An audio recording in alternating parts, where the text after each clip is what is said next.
BlazeLeeDragon here, and today I'm going to be talking about Warlock. Now, the use of the term Warlock has been argued and disputed, and I've actually seen quite a few interesting posts online. There's actually one guy who was offering a few $1,000s if you can prove through some form of text that was written prior to the 1950s that says Warlock specifically means someone who betrays their coven. Now, I have a video out there that I'm talking about basically the difference between a warlock and a witch. And I'm talking about the different ways warlock is used, and I'm acknowledging a couple of them. You know, that some male practitioners call themselves warlock. Apparently, this is a Scottish tradition. And then I, of course, talked about the term that you'll even see definitions online as well that refers to it as an oathbreaker or traitor. There are some people who say that a warlock has to do with the Catholic Church, and it's somebody who infiltrates a coven, I heard someone say once.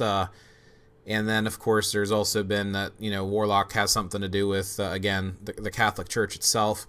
Then, of course, I've heard the term used for an evil practitioner or someone who is, of course, again, an oathbreaker. You join a coven, you take oaths, and you betrayed that coven, now you're a warlock. There's a lot of ways that the term warlock has been used, but what I want to talk about today is how people are arguing about it. Now, I've tried to do research. I mean, a lot of the stuff that comes your way from me is my opinion, things that I've read, and, you know, I have all sorts of sources, whether that be my webfoo, by searching on the internet and looking up websites and hearing what people have to say, reading articles, looking through magazines, reading books, you know, all the books that I've gone through and things, or I've gone to conventions and talked to other individuals in the community, which I don't do that much of anymore. Talking to other people online, getting other people's opinions, to kind of gather things together and throw it back at you. And that's why I always say, you know, don't take my word for it as the only word, and I'm not always right and accurate. I'm just sharing with you what I've learned.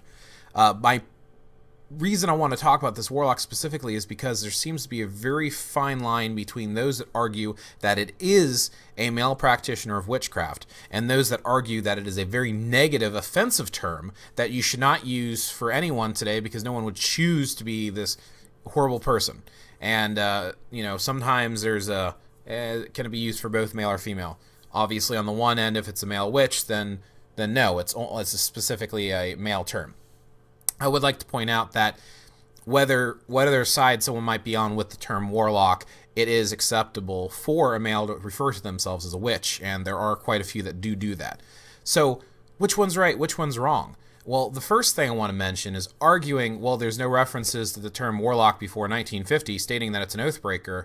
Find me a reference to the term warlock giving it a definition, period, before 1950. So what's the big significance about 1950?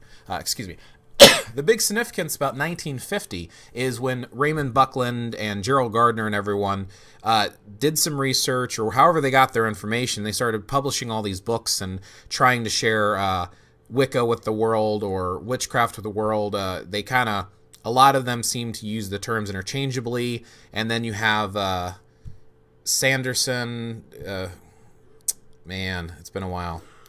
But yeah, there's different versions of Wicca and witchcraft and opinions on it, but it kind of had this big boom back in the 50s. Kind of similar to how Stephen Hayes brought ninjutsu and Budo taijutsu to America, and there was a big boom of ninjutsu, and everyone had their opinion on what ninjas were. It's the same thing. It was introduced of these possibilities of old stories, whether they were true or not, whether there was a link to them or not, we may never know. But the point being is the term warlock as it's used today is used in a specific way.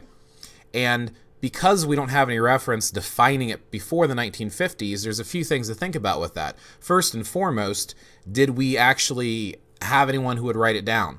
You know, when the monotheistic movement came and they started destroying and killing and burning and hanging anyone who was not monotheistic and kind of obliterating the other faiths and religions and the persecution that happened, a lot of it was destroyed. There is no references. Some people didn't write stuff down. It was passed by word of mouth. So if we've lost the meaning of it and the word is being recreated in modern times and our first reference is as an oathbreaker or whatever the case may be, then that's the modern term for it. So why are we arguing over what it used to be used at? We're not connected with those ancient people anymore. So to me, the validity of using it as an oathbreaker or traitor is just as valid as using it for a male witch. But that's the same thing right there. It comes down to what you're choosing to use the term for. Since we don't necessarily have reference for what it was, and we don't have connection to those ancient people, the way you choose to use it today, if enough people are using it that way, then that's what it's become. That's what it is today. Now, for some people, that is Oathbreaker and Traitor. For others, that's how they identify their magical path. So I say just let it be.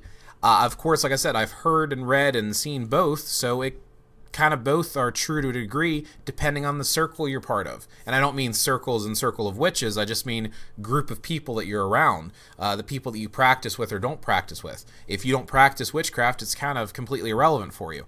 If you do, I guess it's kind of up to you and your group, whether that be a coven or just a group of practitioners or the region of the world that you're in. So why are we arguing and fighting over these definitions? We don't know. Today it's used both ways. So whatever you're comfortable with, go for it. Thank you for watching. I'm BlazeLeeDragon. Thumb up, like, and subscribe, and hopefully more videos coming your way.